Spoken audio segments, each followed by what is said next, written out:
ముందు మనము క్షమించాలి. ముందు నువ్వు క్షమించాలి.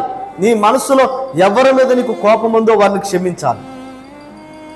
నీకు ఎవరైతే బాధ కలిగించారో, నిన్ను ఎవరైతే గాయపరిచారో, నిన్ను ఎవరైతే మోసగించారో నీవు వారిని క్షమించాలి. అప్పుడు దేవుడు నిన్ను క్షమిస్తాడు. మీరు ఒక్కొక్కసారి అనిపిస్తుంది, మీకేం తెలుసండి మా బాధ, నన్ను ఎంత మోసం చేశారు, నన్ను ఎంత బాధ పెట్టారు, నన్ను ఎంత కఠినమైన మాట్లాడినారు, నేను ఎలా క్షమించగలుగుతాను అని సాధారణంగా మనుషులం కాబట్టి బాధపడుతూ ఉంటారు.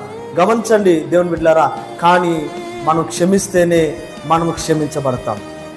మా ఎడల అపరాధము చేసిన వారిని మేము క్షమించులాగన ప్రభువా మమ్మలను క్షమించు అనే ప్రార్థనలో ఉన్నటువంటి అర్థం అది.